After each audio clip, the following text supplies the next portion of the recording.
Assalamualaikum warahmatullahi wabarakatuh. Alhamdulillah wassalatu wassalamu ala rasulillah amma ba'du.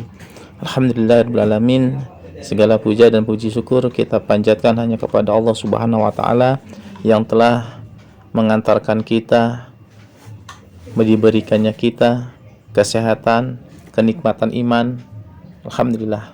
Salawat dan salam kepada Nabi kita, Nabi Muhammad SAW. Semoga kelak kita mendapatkan syafaatnya. Amin ya rabbal alamin. Baik sahabat konten Islam yang berbahagia, semoga di hari ini kita dalam keadaan sehat walafiat. Di video kali ini kita akan mendengarkan kisah, yaitu kemunculan Isa Al-Masih dan Dajjal ataupun Imam Mahdi yang sesuai dengan hadis-hadis sahih. Baik sahabatku, kita simak saja ceramah kisah berikut ini.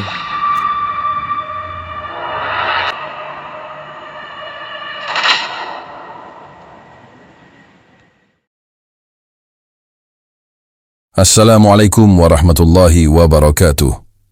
Sahabat yang dirahmati Allah, ini adalah bagian kedua dari kisah tentang Dajjal. Tonton hingga akhir, jangan di-skip, dan pastikan kamu sudah menyaksikan bagian pertama sebelumnya. Bismillahirrahmanirrahim, mari kita mulai kisahnya. Kemunculan Dajjal bukanlah peristiwa biasa. Ia merupakan salah satu dari tanda-tanda besar Asyisyarat Al-Kubra, hari kiamat, yang dijelaskan secara gamblang oleh Rasulullah Shallallahu Alaihi Wasallam. Dalam berbagai hadis syahih, Nabi menyebutkan bahwa munculnya Dajjal akan terjadi di akhir zaman menjelang datangnya hari kiamat, sebagai fitnah terbesar yang pernah menimpa umat manusia. Sesungguhnya sebelum kiamat akan muncul Dajjal dan akan ada turun hujan dari langit, lalu tumbuhlah tanaman di bumi dan manusia hidup dalam kelimpahan harta. Hadis riwayat Muslim. Munculnya Dajjal menandai bahwa dunia sudah berada di ujung akhir perjalanannya, dan berbagai tanda besar lain seperti turunnya Nabi Isa, keluarnya Ya'juj dan Ma'juj, serta terbitnya matahari dari barat akan segera menyusul. Rasulullah Shallallahu Alaihi Wasallam menjelaskan bahwa masa tinggal Dajjal di bumi hanya 40 hari, namun tidak seperti hari-hari biasa. Hari-hari itu merupakan ujian luar biasa karena terasa sangat panjang dan menyesatkan, membuat manusia terjebak dalam fitnah yang hebat. Dalam sebuah hadis syahih, kami bertanya, "Wahai Rasulullah, berapa lama dia tinggal di bumi?" Beliau menjawab, 40 hari. Satu hari seperti 1 tahun, 1 hari seperti 1 bulan, 1 hari seperti 1 pekan, dan sisanya seperti hari-hari biasa. Hadis riwayat Muslim. Mari kita rinci. Hari pertama seperti 1 tahun. Bayangkan, dalam 1 hari itu waktu seakan tidak berlalu, seperti setahun lamanya. Bagaimana sholat diatur dalam kondisi seperti ini? Nabi menjawab, ukurlah waktu sholat di hari itu sebagaimana kalian mengukur waktu pada hari-hari biasa. Hadis riwayat Muslim. Hari kedua seperti 1 bulan, hari ketiga seperti 1 minggu, hari-hari sisanya seperti hari-hari biasa. Hal ini menggambarkan kekacauan dimensi waktu, yang menunjukkan betapa luar biasanya fitnah Dajjal. Ia datang membawa ketertipuan, keajaiban semu, dan kekacauan dalam segala hal, termasuk dalam persepsi waktu manusia. Meskipun waktu pasti kemunculan Dajjal tidak diketahui secara eksplisit, namun Nabi telah memberikan tanda-tanda zaman dan kondisi sosial yang akan melatar belakangi kedatangannya. Ia akan muncul di saat dunia dilanda krisis keimanan, kerusakan moral, dan kekeringan spiritual. Dajjal akan keluar di tengah-tengah kekeringan iman, lemahnya ilmu, dan merajalelanya kebodohan. Hadis riwayat Ahmad, Hasan. Ciri-ciri zaman kemunculan Dajjal antara lain. Yang pertama, krisis moral. Perzinaan, riba, dan kemaksiatan menjadi gaya hidup umum. Yang kedua, ilmu agama ditinggalkan. Ulama wafat, Al-Quran ditinggalkan, masjid sepi dari ilmu. Yang ketiga, kekacauan politik dan sosial. Perang, konflik, dan ketidakadilan menyebar di mana-mana. Yang keempat, bencana alam dan kekeringan. Dalam sebagian riwayat, disebutkan bahwa 3 tahun sebelum Dajjal muncul, bumi mengalami kekeringan. Tahun pertama, sepertiga hujan tertahan. Tahun kedua, 2/3 hujan tertahan. Tahun ketiga, semua hujan tertahan dan tidak ada tanaman yang tumbuh. Hadis riwayat Ahmad dan Ibnu Majah, Hasan. Dalam kondisi seperti ini, umat manusia akan sangat rapuh, mudah tergoda oleh janji-janji palsu Dajjal yang menawarkan solusi seperti hujan, makanan, dan kemakmuran. Dajjal akan muncul dari arah timur, dari sebuah wilayah yang disebut dalam hadis sebagai Khurasan, sekarang wilayah Iran, Afghanistan, dan sekitarnya. Dajjal akan keluar dari arah timur, dari Khurasan, dan akan diikuti oleh kaum dari wajah-wajahnya seperti perisai. Hadis riwayat Tirmidzi, Hasan. Ia kemudian akan melakukan perjalanan ke seluruh penjuru dunia. Tidak ada satu kota pun yang tidak akan ia datangi, kecuali 2 kota suci, Mekkah dan Madinah, yang dijaga oleh malaikat. Kemunculan Dajjal adalah tanda besar dan pasti dari hari kiamat yang akan terjadi di masa kehancuran moral dan keimanan manusia. Fitnahnya berlangsung 40 hari, namun 1 hari bisa terasa seperti setahun. Ia akan muncul dari arah timur saat dunia diliputi krisis dan menyebar ke seluruh bumi, menyebarkan tipu daya dan keajaiban semu, menguji iman manusia hingga batas terakhir. Sebagaimana sabda Nabi, "Barang siapa mendengar tentang Dajjal, hendaklah ia menjauh darinya. Karena demi Allah, seorang akan mendatanginya dan mengira bahwa ia adalah mukmin, lalu dia akan menjadi pengikutnya karena fitnah yang ia bawa." Hadis riwayat Abu Dawud. Salah satu aspek paling berbahaya dari Dajjal adalah misinya yang sangat menyesatkan. Ia tidak datang sebagai penjahat terbuka, tetapi sebagai penipu agung, membawa janji palsu dan ilusi kekuasaan. Awalnya, Dajjal akan mengaku sebagai orang saleh, lalu sebagai nabi, hingga akhirnya mengaku sebagai Tuhan. Tidak ada fitnah yang lebih besar sejak diciptakannya Adam hingga hari kiamat selain fitnah Dajjal. Hadis riwayat Muslim. Rasulullah Shallallahu Alaihi Wasallam telah memperingatkan bahwa umat Islam harus benar-benar waspada, karena proklamasi ketuhanannya akan didukung oleh kekuatan luar biasa, yang membuat banyak manusia tertipu. Disinilah keimanan seseorang benar-benar diuji. Dajjal dikaruniai oleh Allah kekuatan-kekuatan luar biasa, bukan sebagai karamah, tetapi sebagai istidraj, tipu daya yang menyesatkan. Ia bisa melakukan hal-hal supranatural yang akan membuat banyak manusia takjub dan tunduk kepadanya. Beberapa kemampuannya meliputi menurunkan hujan dan menumbuhkan tanaman. Ia bisa menyuruh langit menurunkan hujan dan bumi menumbuhkan tanaman bagi mereka yang beriman kepadanya. Membawa makanan dan kekayaan. Ia tampak membawa gunung roti dan sungai air, membuat orang lapar dan miskin mengikutinya demi kebutuhan duniawi, menghidupkan orang mati secara ilusi. Dalam sebagian riwayat disebutkan bahwa Dajjal akan membunuh seseorang, lalu menghidupkannya kembali. Tapi itu bukan hakikat kehidupan, melainkan tipuan mata atau rekayasa jin.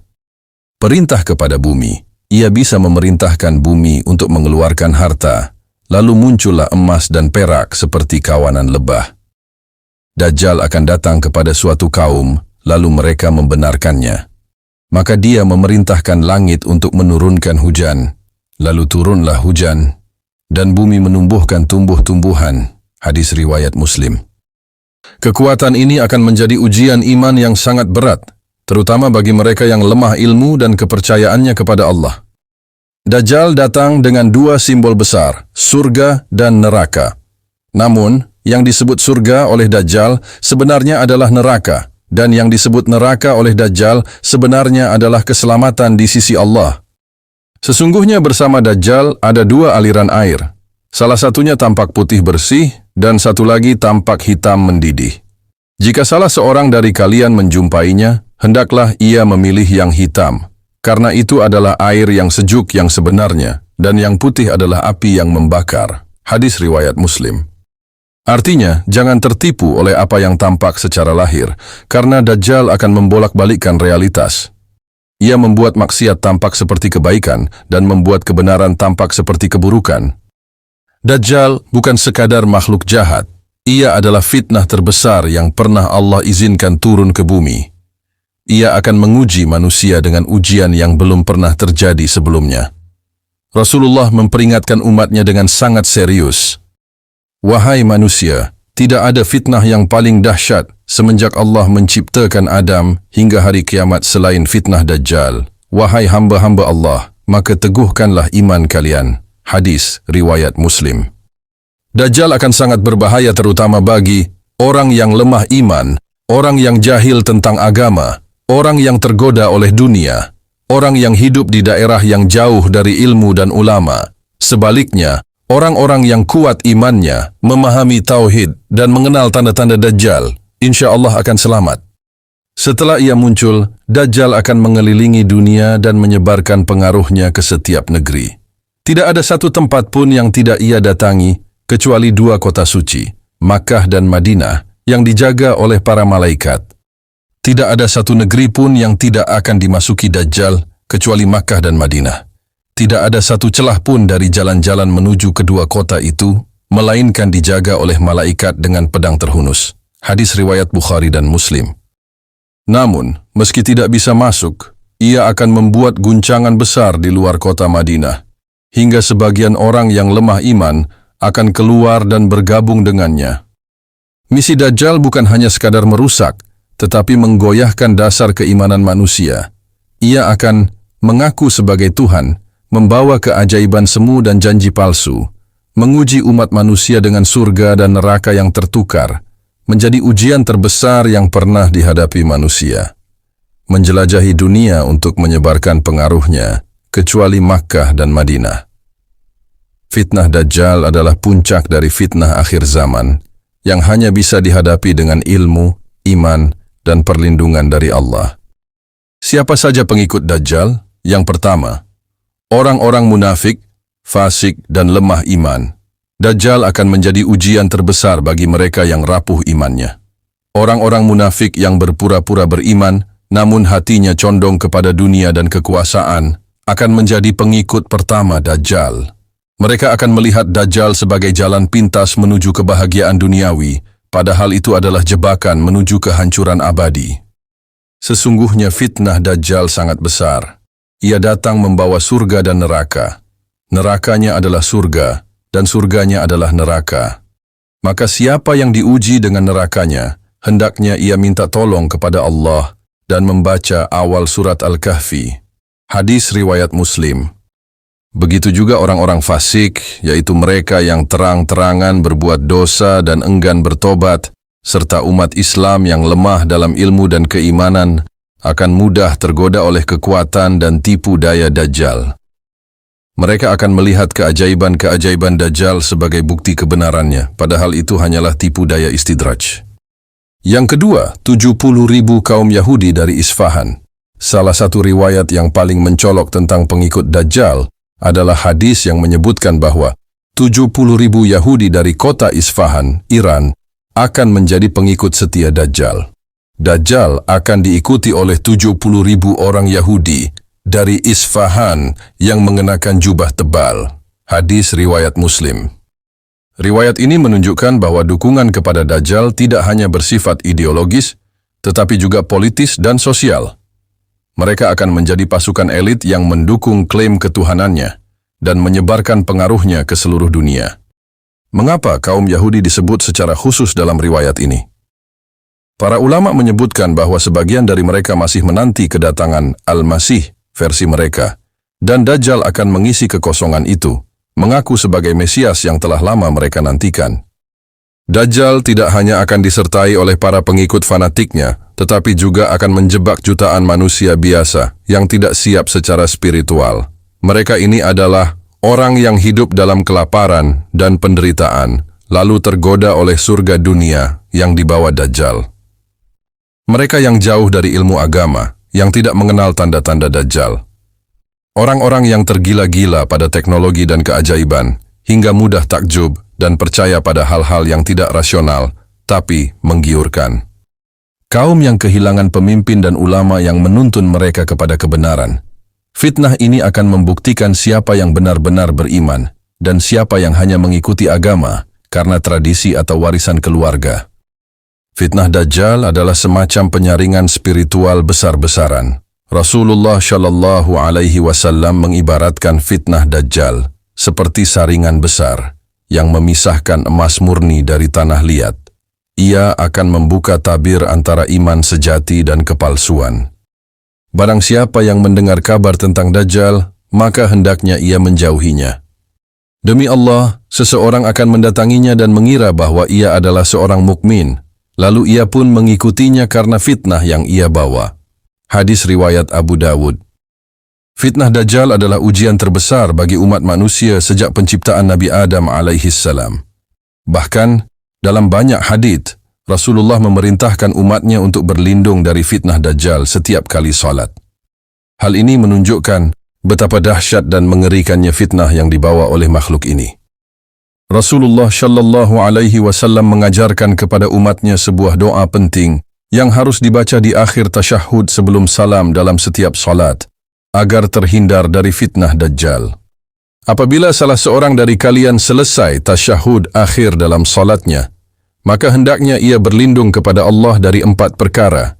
Ia hendaknya mengucapkan, Allahumma inni a'udzu bika min adhannam, wa min adzabil qabri, wa min fitnatil mahya wal mamati, wa min syarri fitnatil masihid dajjal. Hadis riwayat Muslim. Artinya, Ya Allah, aku berlindung kepadamu dari siksa jahannam, dari siksa kubur, dari fitnah kehidupan dan kematian, serta dari kejahatan fitnah Al-Masih Dajjal. Hadis ini menunjukkan wajibnya kesadaran spiritual tentang fitnah akhir zaman, dan bahwa setiap muslim dianjurkan rutin mengingat dan meminta perlindungan dari Dajjal dalam setiap salatnya. Salah satu benteng utama dari fitnah Dajjal yang disebutkan dalam hadits syahih adalah membaca surah Al-Kahfi, terutama 10 ayat pertama dan 10 ayat terakhir.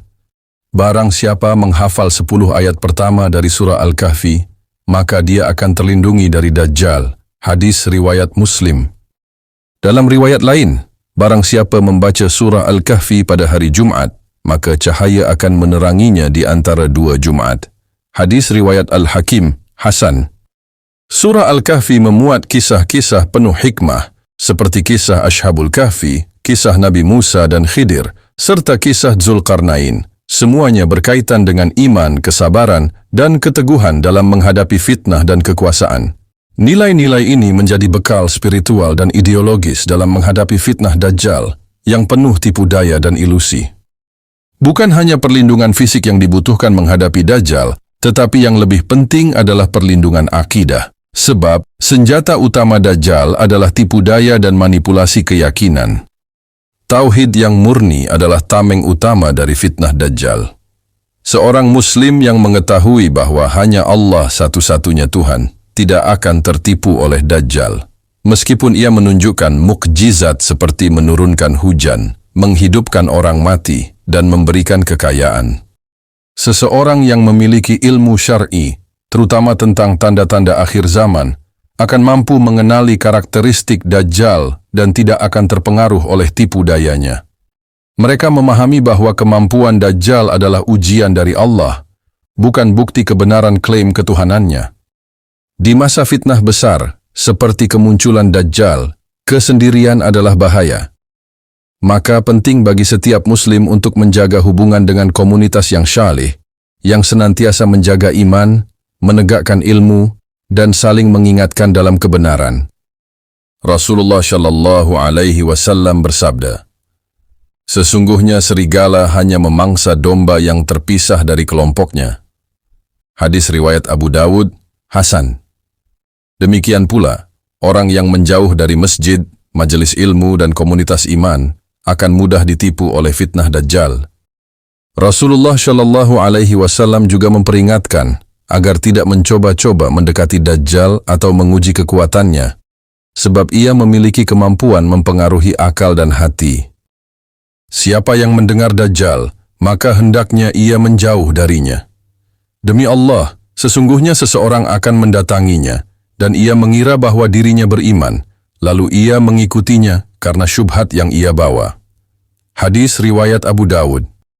Maka dalam menghadapi fitnah Dajjal, berpaling darinya lebih baik daripada menghadapinya, kecuali orang-orang pilihan yang dikehendaki Allah, seperti Nabi Isa alaihissalam, yang memang diutus untuk membunuhnya.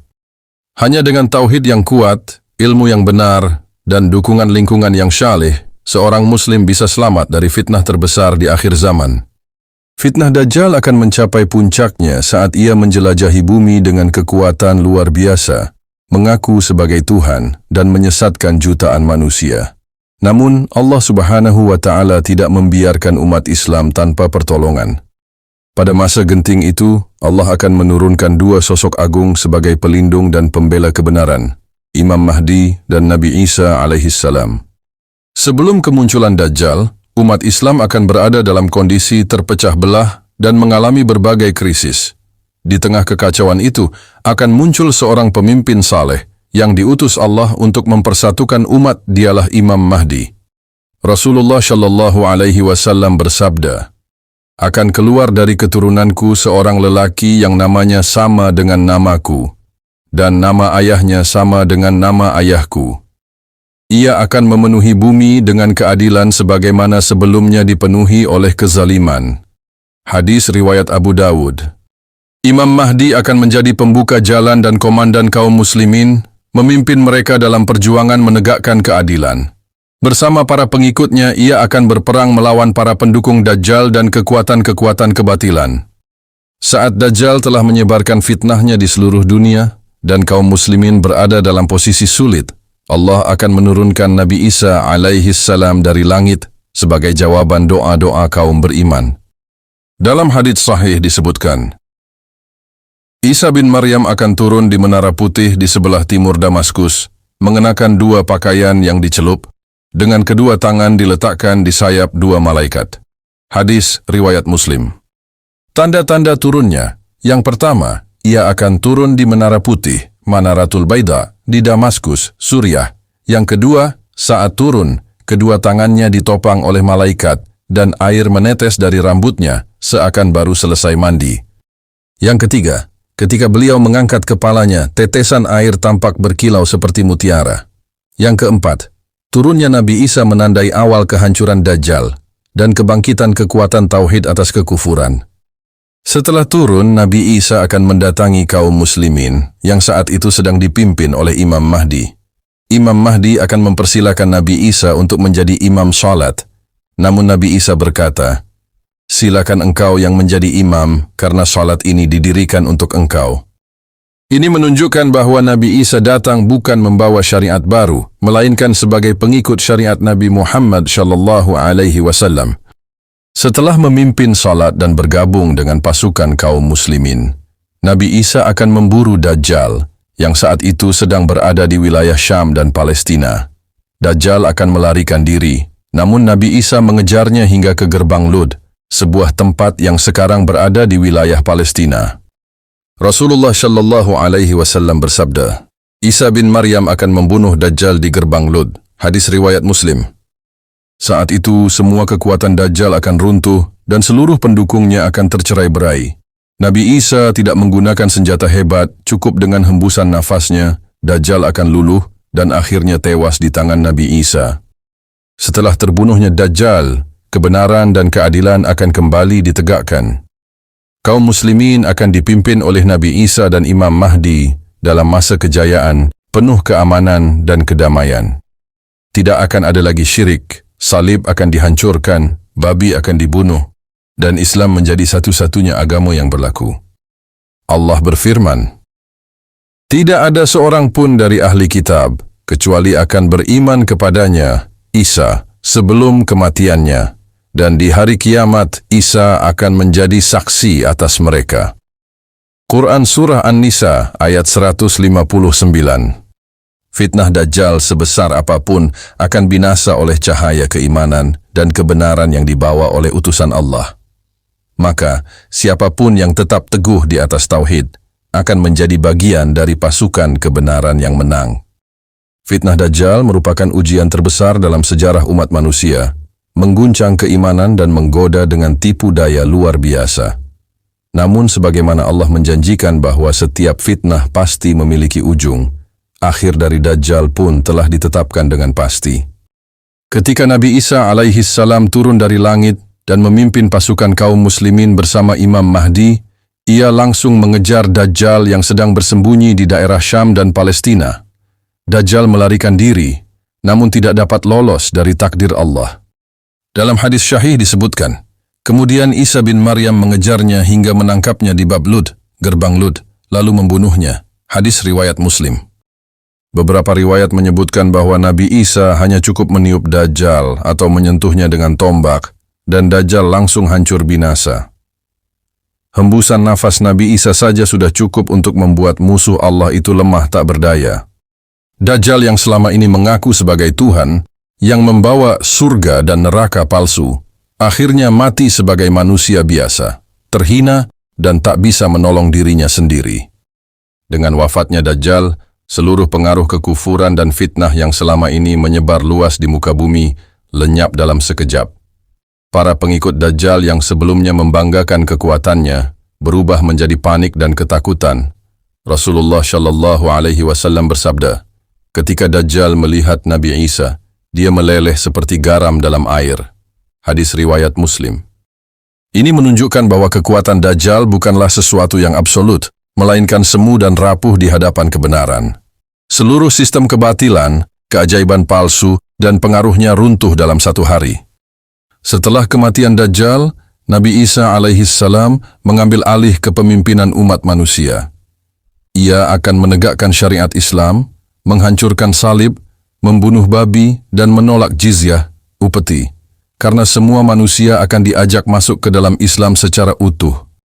Dalam hadits, demi zat yang jiwaku berada di tangannya, sungguh akan turun kepada kalian Isa putra Maryam sebagai hakim yang adil. Ia akan mematahkan salib, membunuh babi, dan menghapus jizyah.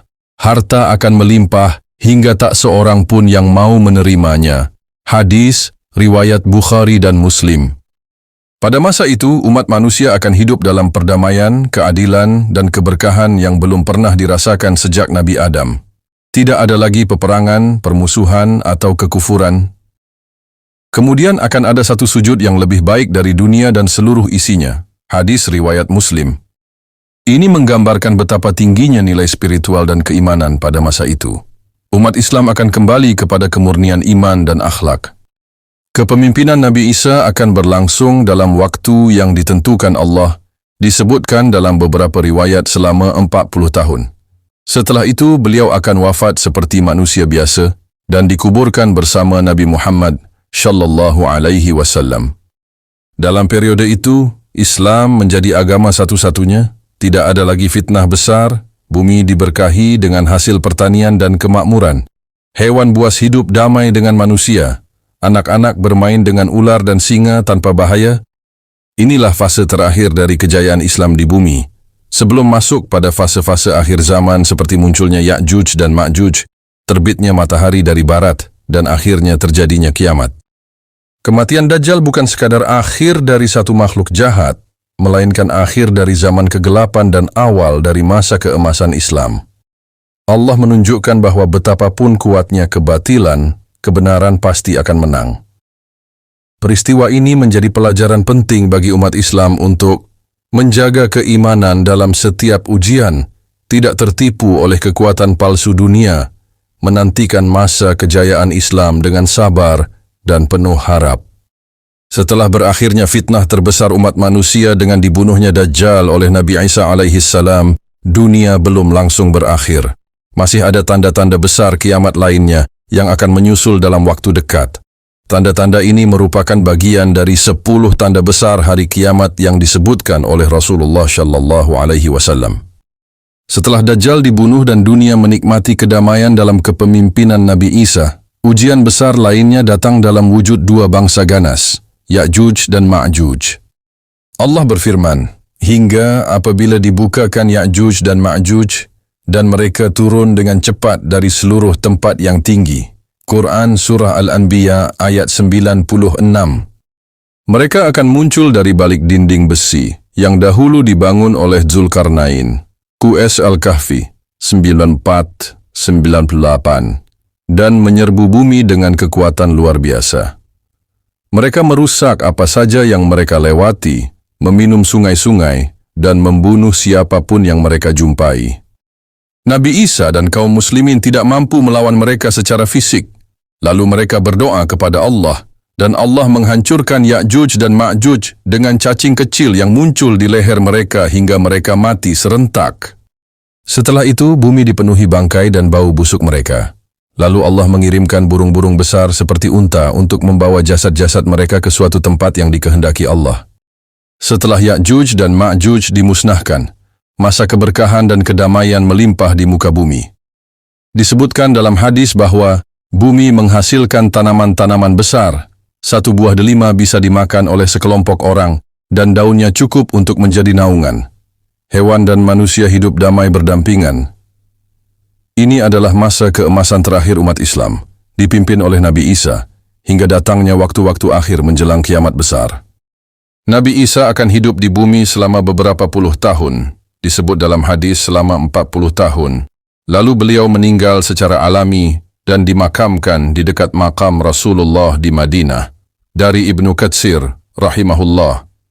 Kemudian Nabi Isa akan meninggal dan disyalatkan oleh kaum muslimin serta dikuburkan di Madinah.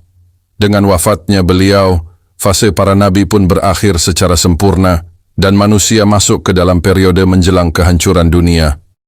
Setelah wafatnya Nabi Isa, tanda-tanda besar kiamat lainnya akan mulai bermunculan satu persatu.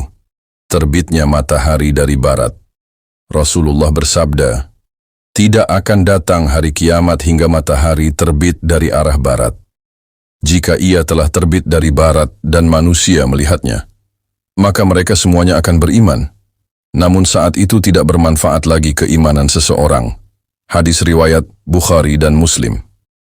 Ini adalah tanda penutup untuk taubat, karena setelah itu tidak ada lagi taubat yang diterima. Keluarnya dabah, binatang ajaib dari bumi. Binatang ini akan muncul dan berbicara kepada manusia, menandai orang-orang kafir dan mukmin.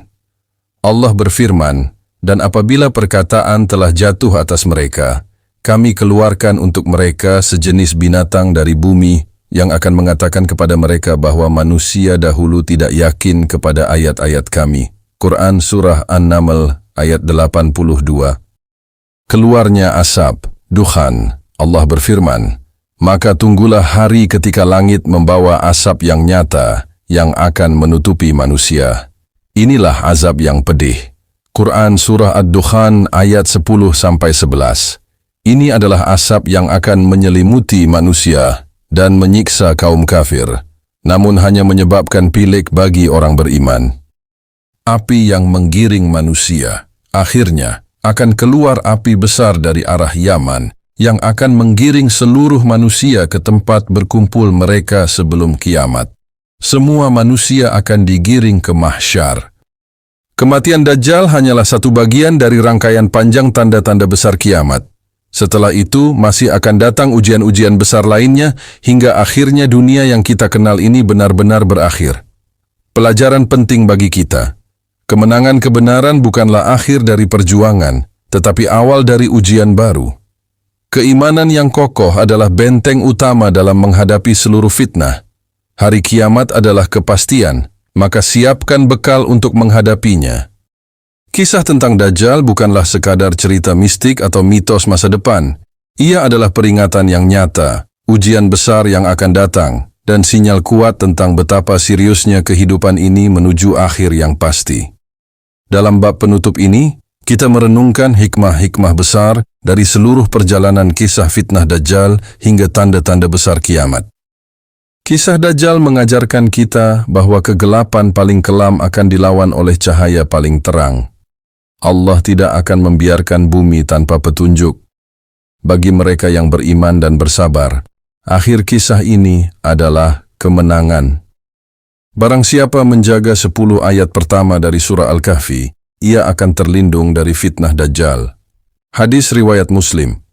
Bersiaplah, karena hari itu pasti akan datang.